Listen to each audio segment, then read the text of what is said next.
और आखिरी सेक्शन है जी, नो योर ऑर्गेनाइजेशन स्ट्रेटजी। बहुत अहम है कि बात है हो रही है माय डियर पार्टिसिपेंट्स। जहां हमने जिक्र किया पिछले सेक्शंस में कि बिजनेस एक्यूमेन की क्या इंपॉर्टेंस है एक इंडिविजुअल के लिए, ऑर्गेनाइजेशन के लिए, कौन कौन से फाइनेंशियल टूल्स हैं, फाइनेंशियल स्टेटमेंट्स हैं जिन्हें समझना बहुत ज़रूरी है कि हम अपनी फाइनेंशियल हेल्थ को, अपनी मैं कह रहा हूँ ज़रा ऑर्गेनाइजेशन की फाइनेंशियल हेल्थ को समझ सकें। तो वहाँ अल्टीमेटली ज़रूरी है कि हम अल्टीमेटली फोकस करें जानने कि हमारे बिजनेस की, हमारी ऑर्गेनाइजेशन की स्ट्रेटजी क्या है। ठीक है जी, किस स्ट्रेटजी पे बेस करके हम आगे अपने रोजमर्रा दिन में फैसले कर रहे हैं और आगे बढ़ रहे हैं। ले जी, यहाँ हम देखते हैं हमारा आखिरी सेक्शन है। मैं आपकी तवज्जो का, आपके कोशिश का बहुत मशकूर हूँ कि आप मिलके मेरे साथ सर्दियों की इन शामों में इस बड़े संजीदा मौजू पे बात कर रहे हैं। बिजनेस मॉडल जी, बिजनेस मॉडल यही, ये इंपॉर्टेंट चीज है कि आपकी ऑर्गेनाइजेशन कैसे पैसे बना रही है। और वो एग्जांपल पीछे हमने देखी है, ऑनलाइन बैंकिंग अभी थोड़ी देर पहले हमने जिक्र किया, रेंटिंग का किया, या हमने रेडी टू असेंबल फर्नीचर की बात की। अच्छा, बिजनेस स्ट्रेटजी क्या है? ये डिफाइन करती है कि हमारी ऑर्गेनाइजेशन किस तरह अपने राइवल्स को compete कर रही है और कैसे यूनिक वैल्यू जो है हम जनरेट कर रहे हैं। हमारी वैल्यू प्रोपोजिशन क्या है, हमारी वैल्यूज क्या हैं। ठीक है जी, क्यों लोग, क्यों कस्टमर हमारे बिजनेस को पसंद करते हैं और हमारे पास हमारी वेलोसिटी क्यों इतनी ज्यादा है। तो इन सवालों के जवाब हमें मिलते हैं बिजनेस स्ट्रेटजी से। ओके साहब, कुछ बिजनेस स्ट्रेटजीज जो मशहूर है जी उनका जिक्र कर लेते हैं। सबसे पहले जी, क्योंकि एयरलाइन है जो काम कर रही है, फोकस कर रही है, खास रीजन में वो काम करती है, रीजनल है, लेकिन उसका फोकस है कि वो कस्टमर जो प्राइस के बारे में बड़े कॉन्शियस हैं, ये उनको केटर करती है। तो ये जो एयरलाइन है साहब, ये जो बड़े शहर हैं, ये उन पे फ्लाई नहीं करेगी। ठीक है जी, लंदन से न्यूयॉर्क या कराची से ये न्यूयॉर्क नहीं जाती। ये एक कोई छोटी सी रीजनल एयरलाइन है जो अपने उस कस्टमर बेस को सर्व करती है जो कि प्राइस के बारे में कॉन्शियस है। नहीं कि आजकल आप सुन रहे हैं कि लो कॉस्ट एयरलाइंस भी आ रही हैं। अभी रिसेंटली जाहिर है हम अपने वतन अजीज में देख रहे हैं, एक फ्लाई जीना एयरलाइन लॉन्च हुई है जो लो कॉस्ट एयरलाइन है। इस तरह की बेशुमार लो कॉस्ट एयरलाइंस मिल जाएंगी। अगली एग्जांपल ये है जी, एक फाइनेंशियल सर्विस है जो कि एक्टिव ड्यूटी और रिटायर्ड मिलिट्री ऑफिसर्स और उनकी फैमिलीज को सर्व करती है और उनको बैंकिंग की अपॉर्चुनिटी देती है, इंश्योरेंस की, रिटायरमेंट की। तो ये सर जो है, ये जो फाइनेंशियल सर्विस है, ये ब्रॉडर सेंस में इसकी जो है वो हमने जैसे कहा कि जो कस्टमर बेस है वो बड़ी लिमिटेड है। इसी तरह से एक और एग्जांपल दी जा रही है स्लाइड में कि डिस्काउंट मर्चेंडाइज चेन है जो कि उसी लोकेलिटी को सर्व कर रही है और जो लोगों की इनकम लिमिटेड है उसमें वो उनको, उनकी नीड्स को एड्रेस कर रही है। और यहाँ इस चेन का ये मामला है कि ये बड़ी बड़ी ब्रांड्स इसमें अवेलेबल नहीं है। तो जैसा आप देख रहे हैं कि इस स्लाइड में बताया जा रहा है कि मुख्तलिफ रीजनल छोटे जो बिजनेसेस हैं, चाहे वो कोई लो कॉस्ट एयरलाइन है या कोई छोटा रिटेल स्टोर है, तो वो अपनी क्या कहना चाहिए, अपनी कस्टमर बेस को कैसे आइडेंटिफाई करता है और कैसे अपने आप को सस्टेन करता है। आगे बढ़ते हैं।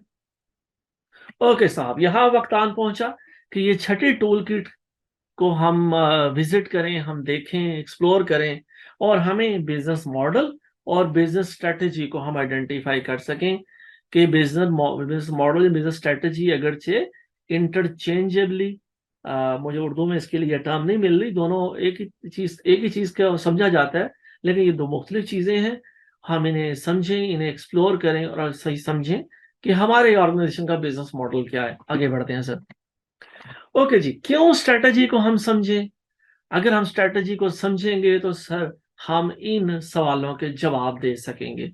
बिजनेस स्ट्रेटजी को समझने से हर ऑर्गेनाइजेशन में हर बंदे का फायदा होगा, हर बंदे के लिए एक रोड मैप डेवलप होगा कि क्या क्या इनिशिएटिव लिए जा सकते हैं। ये हमारी कस्टमर बेस है, इन लोगों को हमने सर्व करना है। और अगर हमने कोई नई ऑफर करनी है तो वो ऑफर हम किस तरह लॉन्च कर सकते हैं, हमें प्राइस को कम रखना है, ज्यादा प्राइस को रखना है या मिड रेंज रखना है। तो ये इन तमाम सवालों के जवाब ज़ाहिर है हमारी स्ट्रेटजी देगी। आगे बढ़ते हैं साहब। ओके जी, एग्जांपल शेयर की जा रही है कि रहीम साहब अपने इंजीनियरिंग की टीम को गाइड करते हैं अपनी बिजनेस स्ट्रेटजी के बारे में। ओके जी, स्ट्रेटजी क्रिएट्स वैल्यू। आपको साहब थोड़ा सा मेरे साथ महसूस हो रहा होगा कि कई जो टर्मिनोलॉजी है, कई जो आइडियाज हम की रेपिटेशन होती है। तो हमने कहा कि बिजनेस जो मॉडल है वो कुछ की एलिमेंट्स को आइडेंटिफाई जरूर करता है, लेकिन बिजनेस स्ट्रेटजी उससे बड़ी चीज है, बड़ा एलिमेंट है।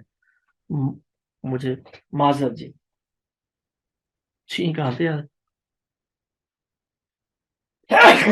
अल्हम्दुलिल्लाह, शुक्र अल्हम्दुलिल्लाह जी। साहब,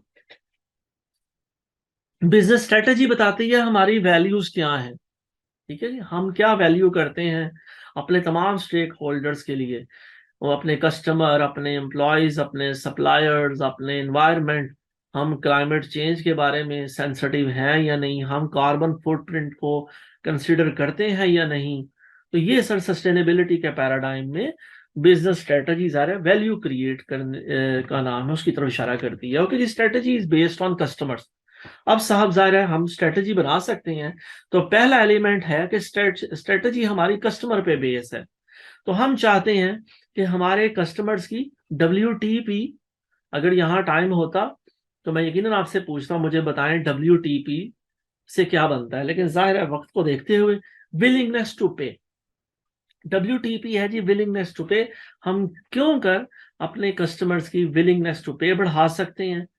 ठीक है जी, ये हम जाहिर है ये डिपेंड करता है प्राइस पे, अट्रैक्टिवनेस पे, ईज ऑफ यूज पे, मुख्तलिफ एलिमेंट्स पे जो हमारा कस्टमर वैल्यू करता है या नहीं करता। तो ये एक स्ट्रेटजी ये हो सकती है।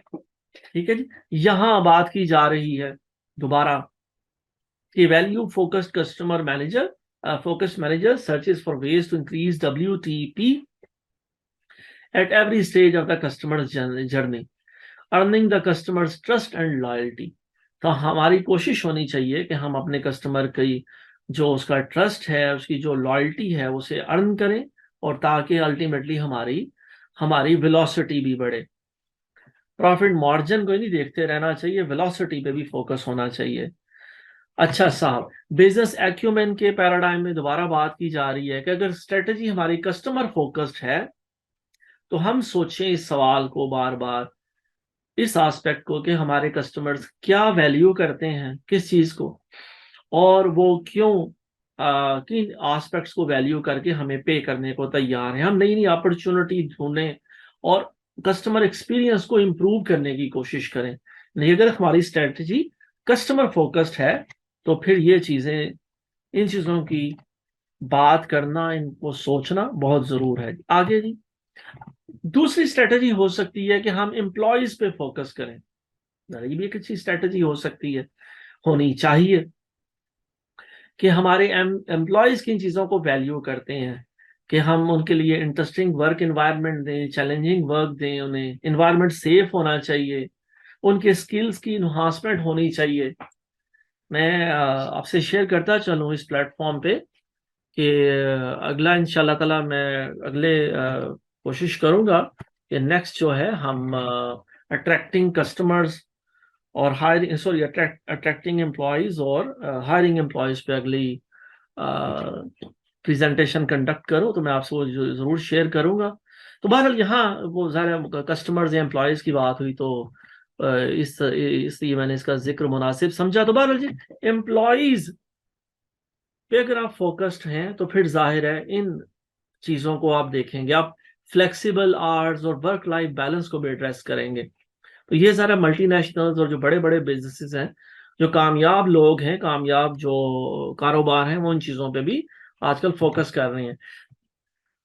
स्ट्रेटजी बेस्ड ऑन एम्प्लॉयज पे जी आप जाहिर है एम्प्लॉयज विलिंगनेस टू सेल को देखते हैं। ठीक है जी। कस्टमर की क्या देखी जाती है? विलिंगनेस टू पे। जबकि एम्प्लॉय देखें, यहाँ जिक्र करते हैं चलो कि हजरत मोहम्मद मुस्तफ़ा सल्लल्लाहु अलैहि वसल्लम, आपकी हदीस मुबारक है, आप ने फरमाया कि मुसलमान जब इंसान जब सुबह उठता है तो अपने आप को बेचना शुरू करता है। तो तमाम एम्प्लॉयज अपने स्किल्स को बेचते हैं, अपने वक्त को बेचते हैं। ठीक है साहब। तो जो HR डिपार्टमेंट है हमारे बिजनेस का, ऑर्गेनाइजेशन का, उसको एम्प्लॉयज इन चीजों को वैल्यू करते हैं, तो इन चीजों पे बात जरूर करनी चाहिए। चाहे वो स्किल डेवलपमेंट हो, मेंटोरिंग हो, डाइवर्सिटी हो, सेफ्टी हो। ठीक है साहब, आगे बढ़ते हैं। तो इन चीजों को जरूर देखें। बाद इस तरफ इशारा किया जा रहा है, वर्क लाइफ बैलेंस की अहमियत, प्रोफेशनल गोल्स और इंडिविजुअल गोल्स को अलाइन करना, और इवन अपने जो टीम मेंबर्स हैं, अपने एम्प्लॉयज हैं, उनको उनकी अच्छी परफॉर्मेंस पे अप्रिशिएट करना, रिवॉर्ड करना, ये बहुत जरूर है जी। आगे बढ़ते हैं साहब। अगर आपकी स्ट्रेटजी एम्प्लॉयज पे बेस्ड है, तो आप इन चीज़ों को फिर एड्रेस करेंगे। आप देखेंगे कि अगर कोई चैलेंज पैदा हो रहा है, कोई प्रॉब्लम पैदा हो रही है, तो आप फौरन उसे एड्रेस करें। आप अपने तमाम टीम मेंबर्स को अप्रिशिएट करें। आप जो है लोगों के लिए क्या करना चाहिए, इंक्लूसिव और जो है वो सोशल जस्टिस पे जो एनवायरनमेंट है, वर्क प्लेस एनवायरनमेंट है, वो क्रिएट करें। अच्छा साहब, आगे बढ़ते हैं।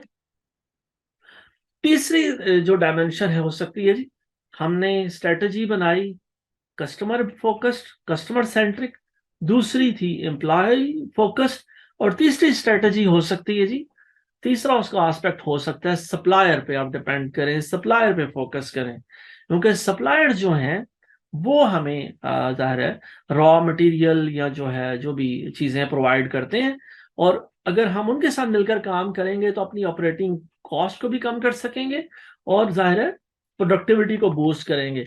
अब ये सवाल पैदा होता है कैसे? तो उसके लिए बात हो रही है जी कि अगर आप मिलकर काम करेंगे, स्ट्रेटेजी आपकी बेस करेगी सप्लायर्स पर, तो आप जितना ज्यादा इस बारे में बात करेंगे, यानी कि उनसे अपने सप्लायर से बात करेंगे और उनके जो चैलेंजेस हैं, उनके जो गोल्स हैं उन्हें डिस्कस करेंगे, उतना ज्यादा जो म्यूचुअल बेनिफिशियल जो है ना, वो म्यूचुअल बेनिफिट्स आप जनरेट कर पाएंगे। तो ये बड़ा सा स्ट्रेट फॉरवर्ड सा आइडिया, लेकिन बड़ा इंपॉर्टेंट है कि स्ट्रेटजी आपके कस्टमर पे भी बेस कर सकती है, सप्लायर्स पे भी, और एम्प्लॉयज पे भी। तो इन तीनों चीजों को जरूर आपके बिजनेस को इसका ख्याल करना चाहिए। ओके साहब, यहाँ बड़ा जरूर है जी, मैं बताता चलो कि सातवीं जो टूल किट है उसका जिक्र किया जा रहा है कि create value for your stakeholders. तो तीनों जो डायमेंशन हैं, सबसे पहले सारे कस्टमर्स, फिर एम्प्लॉयज की बात की, और नंबर 3 हमने सप्लायर्स की बात की। उन तीनों एस्पेक्ट्स को हमारी ये टूल किट जो है वो सारे केटर करती है, एड्रेस करती है। तो मैं आपसे जरूर रिक्वेस्ट करूंगा, आपसे इस्तदा होगी कि इसको डाउनलोड करें और इसे गो थ्रू करें। लें जी, यहाँ अल्हम्दुलिल्लाह जी हमने अपना आखिरी और पांचवा सेक्शन मुकम्मल कर लिया। ये सर हमारा इसका टेक अवे है कि बिजनेस स्ट्रेटजी में बहुत सारी चीज़ें इन्वॉल्व हैं। ये हमारे लिए सबसे पहले इस चीज़ का जवाब देती है कि हम क्या, हमारी वैल्यू प्रोपोजिशन क्या है, हम किस तरह अपने कस्टमर्स को सर्व कर रहे हैं, हम किस तरह अपने कस्टमर्स की विलिंगनेस टू पे बढ़ा सकते हैं, और किस तरह अपने जो है जो एम्प्लॉयज हैं उनकी या इवन कहिए जो स्टेक होल्डर्स दूसरे हैं उनकी, सप्लायर्स हैं उनकी विलिंगनेस टू सेल को इम्पैक्ट कर सकते हैं। तो यहाँ पर हमने जाहिर है इस जार्गन की, इन टर्मिनोलॉजी की बात की जो थोड़ी सी मुझे, अगर आप कहने की इजाज़त दें, खुश्क मालूम होती हैं, लेकिन ये सर बढ़िया इंपॉर्टेंट है। इनका जिक्र होना चाहिए, इनको हमें समझना चाहिए, और एक दूसरे को भी समझाना चाहिए। तो आखिर पे सर यहाँ जो है मैं शेयर करूंगा कि जो है हमने आज की